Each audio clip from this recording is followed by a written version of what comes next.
Ngiyabingelela umoya oyingcwele.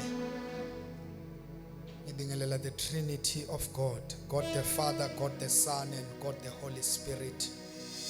Esengaphakathi kwethu.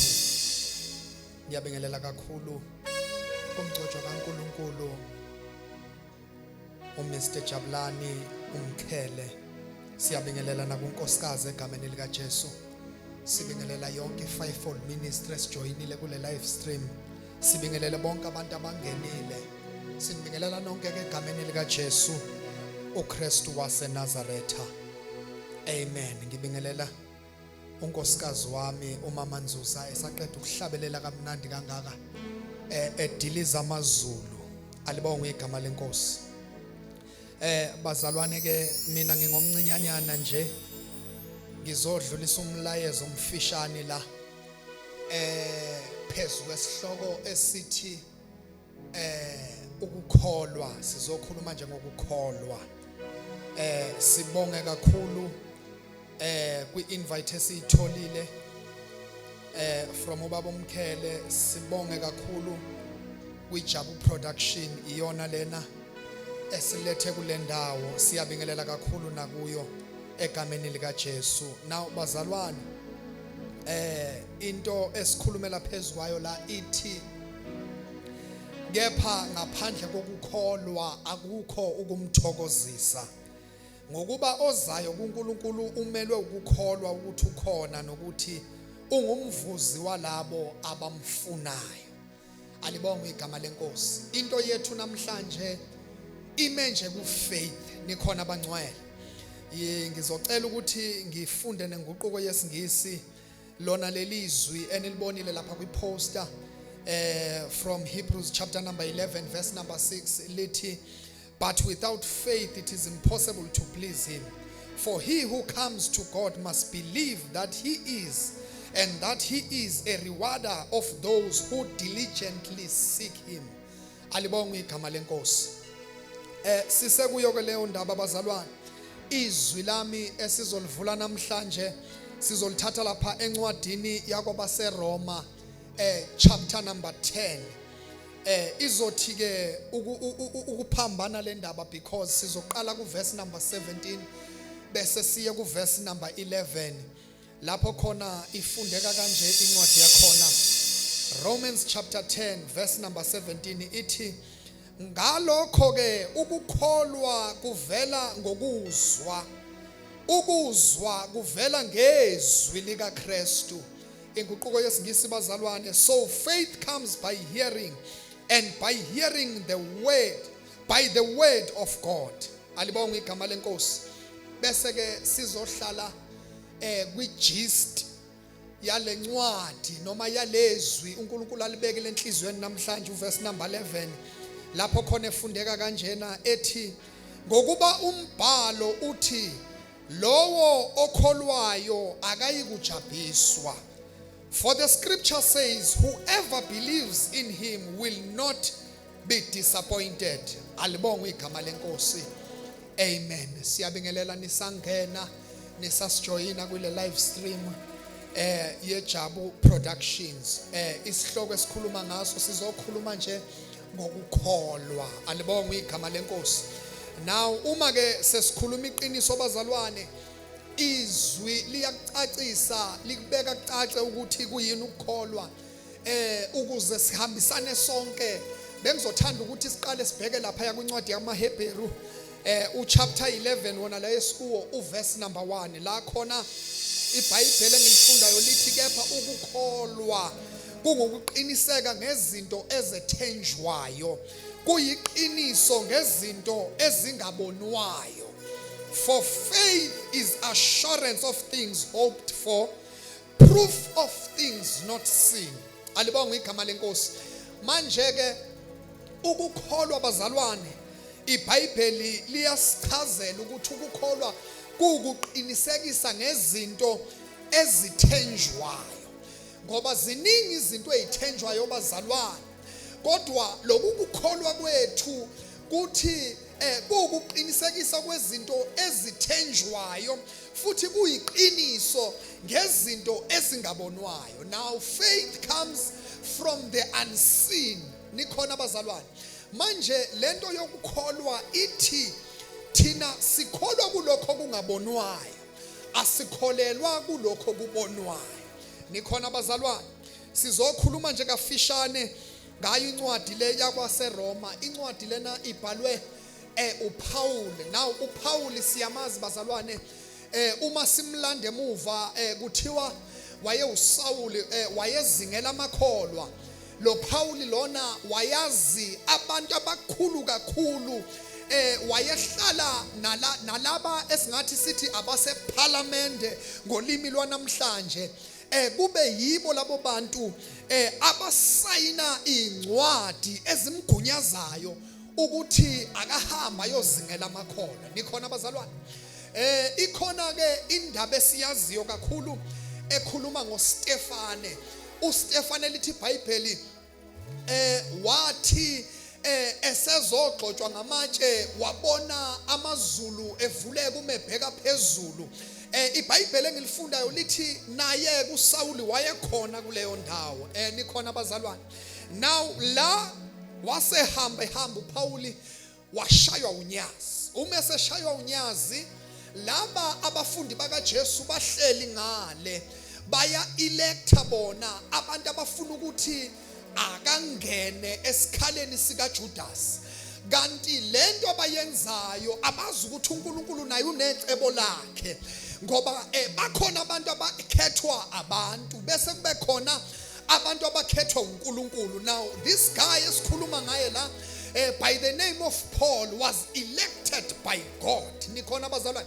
Now uma sinikeza lencwadi yakwabaseRoma, usinikeza incwadi la khona kuyiprayer yokuthi akhalele abantwana bakwaIsrayeli, ebakhalela ukuthi uNkulunkulu ingathi angaba noxolo phezukwabo. Nikhona bazalwane.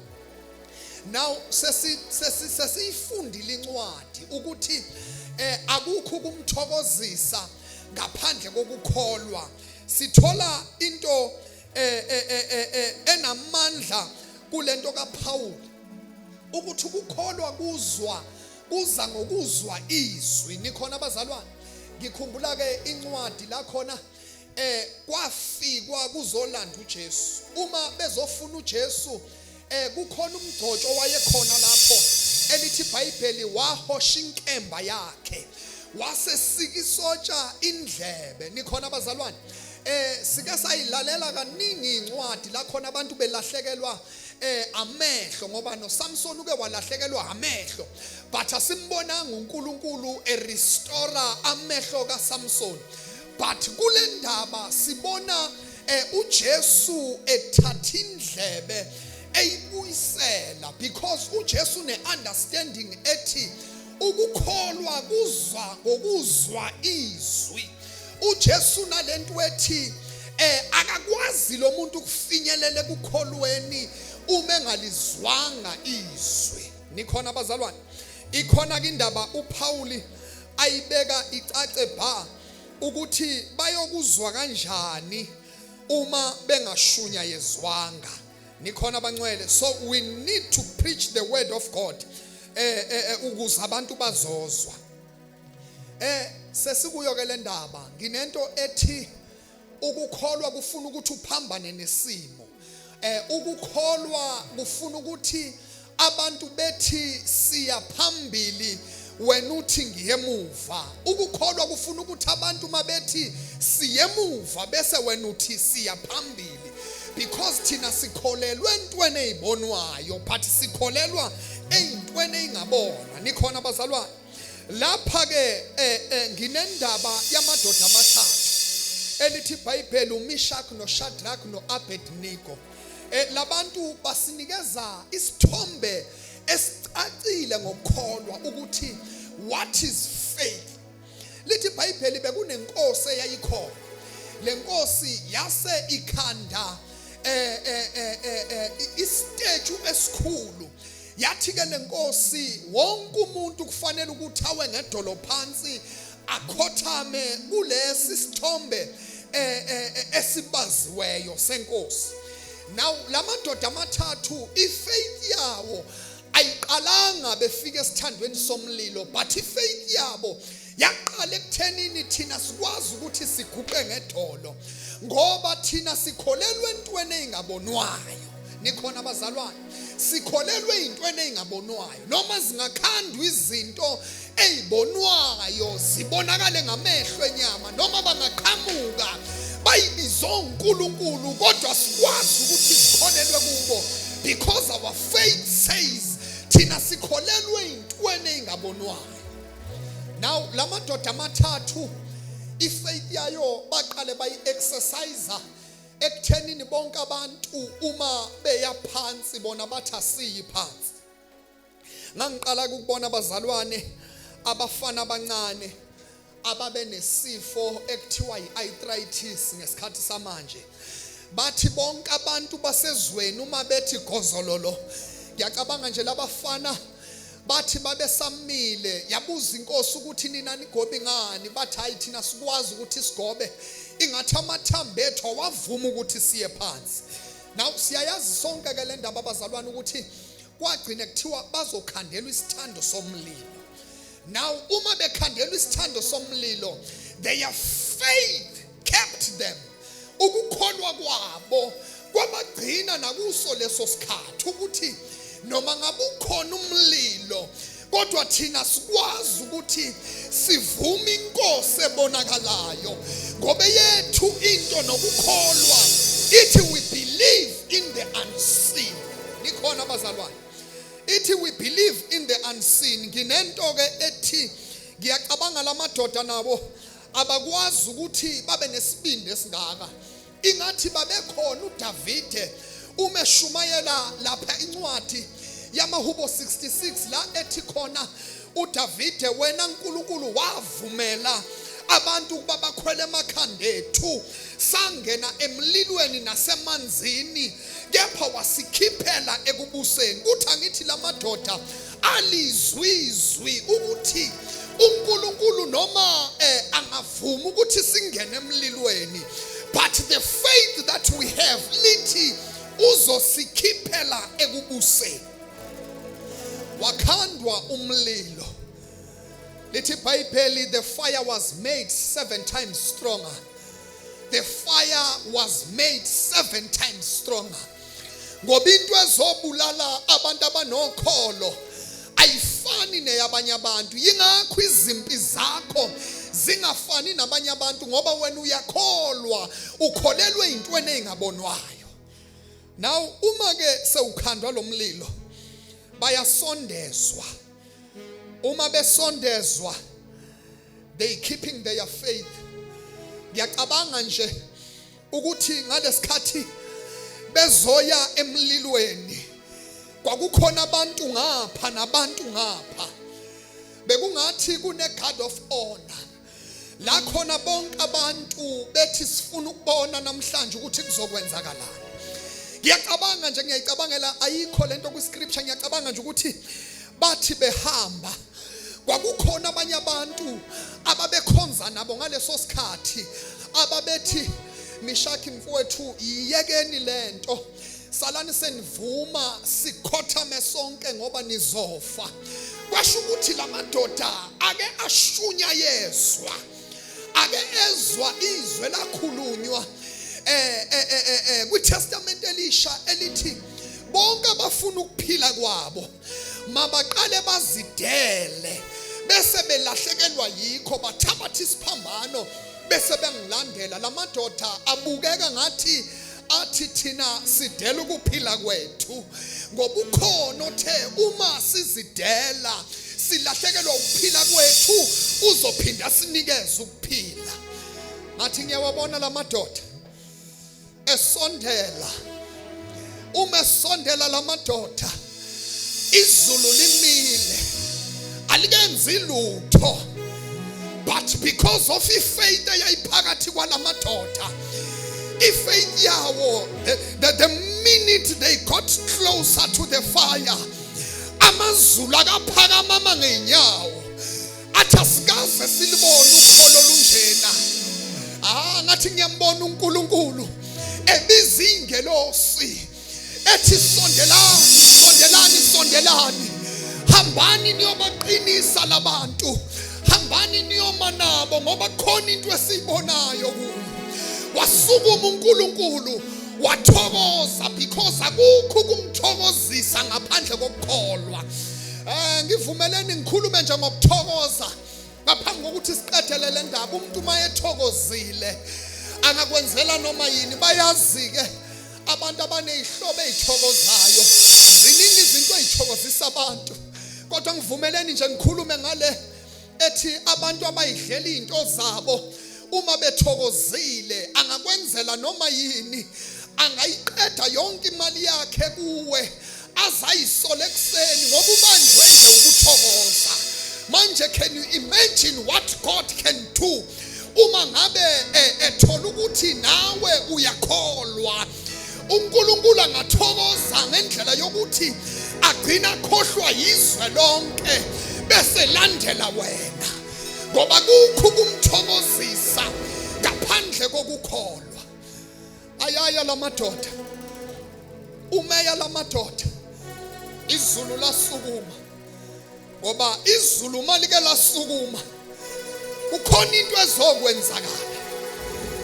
Izulu lake lasukuma uStefane ebheke phezulu lithe malisukuma izulu uthi uStefane ngibona omile sengathi indodana kaNkulunkulu. Kanti ukusukuma kwendodana uma kuzothatha uStefane kwathatha ukukholwa kwaStefane kwase kufakwa kuPhawule. uPhawule ubelapha ethi uzobulala uStefane kanti amazulu ayasukuma asamnikeza ukukholwa. Ayeza lamadoda umeza angazi bebehlabelela liphi iculo kodwa ukhona umhlabelele bebewuhlabelela beya mabefika bafike bafakwa phakathi. Uma befakwa phakathi ngiyacabanga bacimeza. Nginalento ke ethi ukukholwa kuyakulondoloza because ngiyacabanga ukuthi bathi mabewela phansi abantu ababebhekile bekhona they expected to hear sounds of cries bekhala abantu. Kanti umuntu okholwayo akakhali njengomuntu wezwe. Ukukhala okwazwakala bekusho akusikho lokukhala okukhalwa abantu abangakholwa. Ngivumele ngithi bathi mabefika phansi mabeyibheka nabo awumadoda uMishak mayebheka uAbednego umbheka mayembheka impahla zakhe azishi. My God, mabebhekana bonke ngisho ukuyacuka imizimba yaba iyacuki ngoba bangene nokukholwa. Kuthi ngithi kwase kuwo maketange ngoba mawukholwa noma ungene esimeni ufasiwe ukholo lwakho lufike luqhaqha izinto. This faith ivula iminyango evaliweyo. This faith has the power to break the generational curses. This faith has the power ukuvimba ngisho amalanga bomlilo. Bathe mabengena phakathi because iyacounta nento yenzayo usune faith. Iyacounta nento yenzayo ususesimeni. Lithi iBhayibheli babonakala behamba hamba. Ngiyacabanga nje ukuthi mabethi behamba hamba yayikhona nje lento ethi uThixo wethu ngeke sidele. uThixo wethu esihamba naye ukhona la. Uke wathembisa wathi uzongena nathi emlilweni. Uke wathembisa wathi he is not a God to lie. Uke washo wathi izimpi singayilweli thina kodwa izimpi zingezakhe. Labonakala izulu selifika lingena nabo. Inkosi angazi yasukunyiswa yini. Ithe mayilunguza yabona amadoda amane ehamba hamba phakathi emlilweni. Lithi iBhayibheli inkosi kwaba yiyo yathi madoda ake nizongibonisa kahle. Ngikhumbula mina thina sifaka amadoda amathathu esithandweni somlilo. Ngase ngibona amadoda amane kwenze njani? Aqhamuka la madoda? Ngoba umbhalo uyasho bazalwane uthi loyo okholwayo akayikujabhiswa. Angikhathali ungene emalanga binomlilo, kodwa mawukholwa uyukujabhiswa. Angikhathali uvinjwe ulwandle olubomvu, kodwa mawukholwa uyukujabhiswa. Ngoba iyavela into evula indlela olwandle olubomvu, ngoba luyavela usizo lubamba ilangabi lomlilo. Loyo okholwayo akayukujabhiswa. Loyo okholwayo akayukujabhiswa. Sesizothandaza. Sesizothandaza. Ngicela sithandaze ngalento ethi owesifazane owayenomopho for 12 years. Lithi iBhayibheli masifunda kwiTestament elidala kuthi angithi kuNumbers chapter 5 verse number 1 to 3. Lithi labo abanesimo esasifana nalo wesifazane kwakufanele ukuthi baxoshwe kamu ngoba kwakuthiwa bangcolile. But lo wesifazane wathi ehleli le nginento ethi kukhona into ayizwa ngoJesu ukuthi uJesu uyakwazi ukusindisa umuntu bese yamphilisa, because faith comes from hearing the word.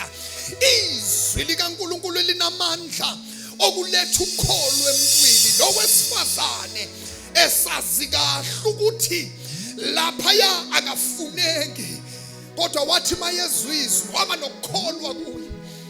Yaqala lento yokukholwa yakhela kuye, ngoba ukukholwa kufanele ukuthi kwakheleke phakathi kuye. Lo wesifazane wayitshela yena enhlizweni yakhe, wathi uma ngingake ngifike nje kulo Jesu bese ngifika nje ngibamba umphetho, ngiyakusindiswa kuloku kophe nginakho. Now ukhona ke i-illustration ekhona la. Owesifazane ukho konke afuna ukukuthinta, wafuna nje ukuthinta umphetho wengubo kaJesu, ngoba owesifazane had the revelation, noma wake washunya yezwi izwi elithi bonke abayithobayo ngaphansi kwesandla somusa bayawufunyana ukuphakanyiswa ngesikhathi esifaneleyo. Lo wesifazane wabona kumlungela ukuthi akathobe, aye kuJesu ethobile, afika bamba umphetho. Oh bazalwane, nginalento ethi nawo umphetho kaJesu uvezile namhlanje ntambama. Nawo umphetho kaJesu ewuvezile namhlanje ntambama. But lo mphetho kaJesu requires one to have faith. Lo mphetho kaJesu ufuna abantu abazokholwa, ngoba ezinye izinto zisebenza ngenxa yokukholwa, futhi ukukholwa kuhamba nezwi. Now the word of God says akekho okholwayo yakujabhiswa. Lithi izwi likaNkulunkulu loyo okholwayo akayikujabhiswa. The Bible says lo wesifazane uma efike bamba umphetho wengubo. Oh bazalwane, lithi iBhayibheli kwanqamuka masinyane ukugobhoza kwegazi. Bazalwane, ngivumeleni ngithi amadoda amathathu uma ngene emlilweni, kwafika umlilo oqothulayo, wafike wangena umlilo oqothulayo. Because in order for you to stop fire, you need to start your own fire. In order for you to stop the blood, you need the blood of Jesus. Bakhona abantu namhlanje abebengamukela igazi likaJesu. Legazi likaJesu lizofika linqamule zonke izinto. Oh shalibaya helimanda yabokadosi yelimando yelibakashani yamanda usili yamonda yekamaya lebaso oshilibosaya hendili yaboka polimasaya helimanganda yalabashota ikotai ilibosaya bakata ulimanda yekoshilibosaya ungunkulunkulu ngcwele.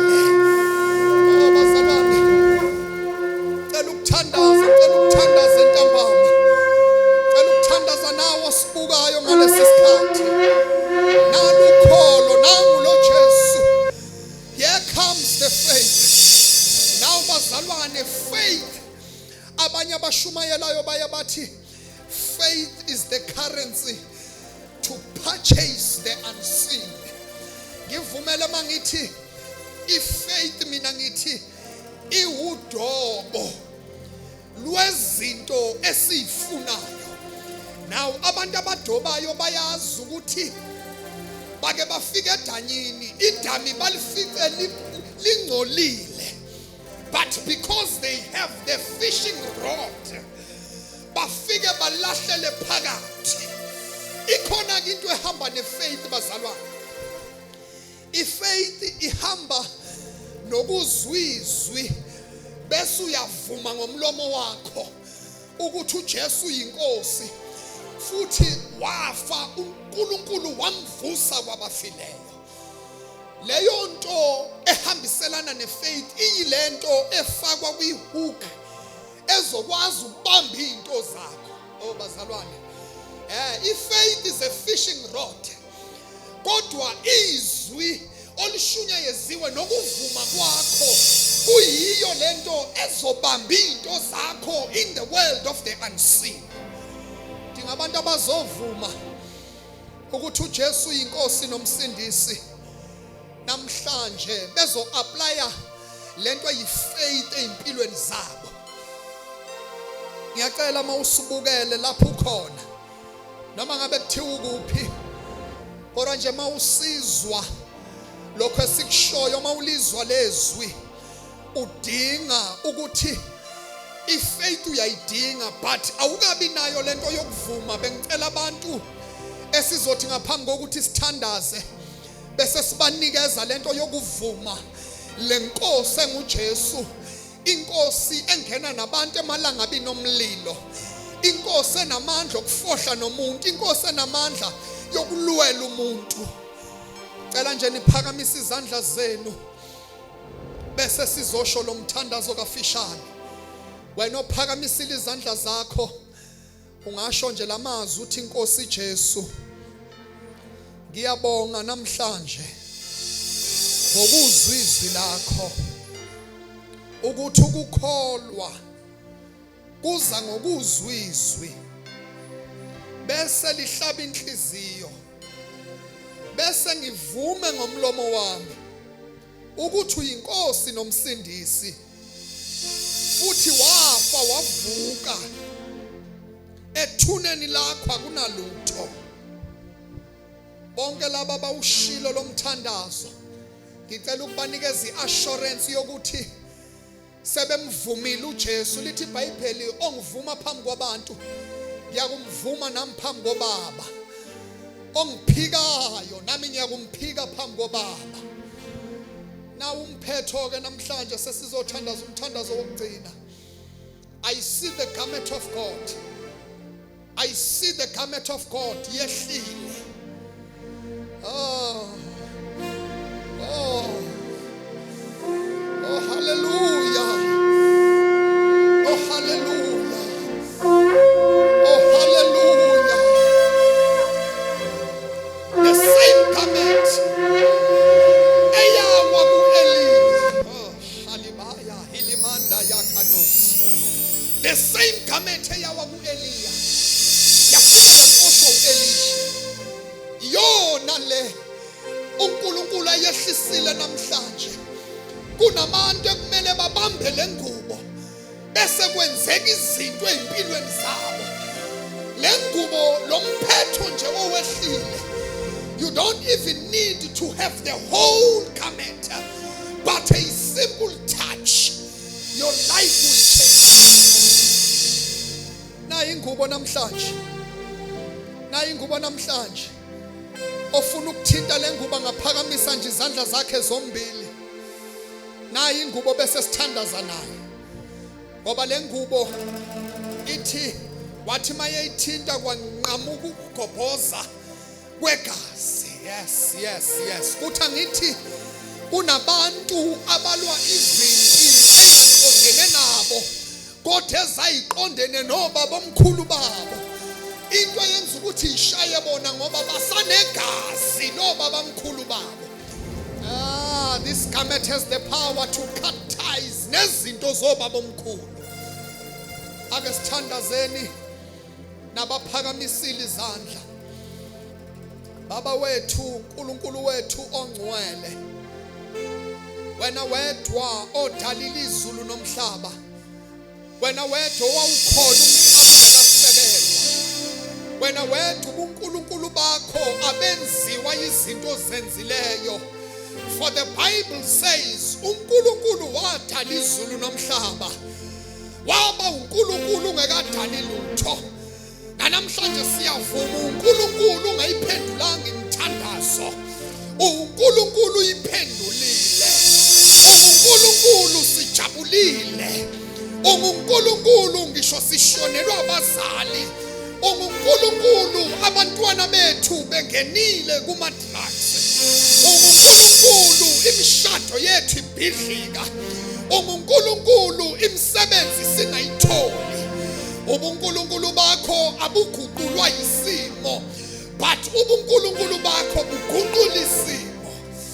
We humbly pray, Baba wethu ongcwele, siza ebukhoneni bakho sizocela uNkulunkulu wethu ukuthi uqhelise isixuku ukuze sikwazi ukubamba umphetho wengubo yakho.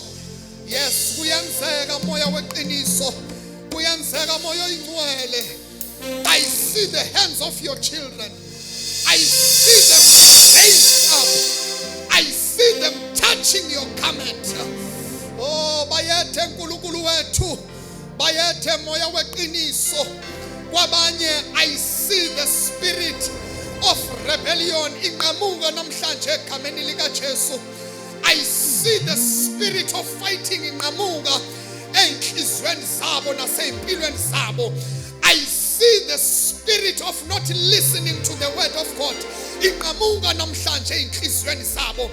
I see the spirit, my Father, of running away from God inqamuka. I see people coming back from you. Ngibona ukhondolo lweminyaka lunqamuka, ababengathola umshado bazoyithola imshado, abebengasebenzi I see them being called. I see the managers taking their CVs and calling their names. Abangabathola abantwana I see them getting pregnant. Abangenazo indawo zokuhlala I see shelter upon their lives. Ukhona uNkulunkulu nawo umphetho namandla onqamula konke. Baba wethu ongcwele, siyabonga ngaleli thuba lokuthi usihloniphe kangaka, for you are God empilweni zethu. Bayethe uNkulunkulu wethu silizwile izwi lakho lithi loyo okholwayo akayikujabhiswa. Naba uNkulunkulu wethu ongcwele izandla bayiphakamisile, abayiphakamiselanga umuntu kodwa bayiphakamisele wena. Be the God in their lives. Abanye they are swimming in a pool of confusion. Abanye bagwinywe ulwandle. uNkulunkulu wethu sengathi ungathumela leyo nhlanzi owayithumela kuJona, sengathi ungathumela leyo nhlanzi owayithumela kuJona, ngoba ulwandle lunamandla for all of those who have touched the garment of God. The way shall come to their rescue. Izobakhafulela emhlabathini owomileyo. Bayethe uNkulunkulu wethu ongcwele, bayethe moya weqiniso ukuba kukho kumthokozisa ngaphandle kokukholwa. Ukho konke singakwenza uNkulunkulu wethu sifisa nje ukuthokozisa wena, ngoba ekuthokozeni kwakho kukhona impilo. Mana nathi ke uNkulunkulu wethu, may you bless each and every person olalele nobukayo ngalesikhathi. May you bless each and every hand ephakamile phezu kwalomkhuleko. May you bless your children, oh Father God. Siyabonga uNkulunkulu wethu ngokuthembeka kangaka egameni lika Jesu uKristu waseNazaretha. Amen.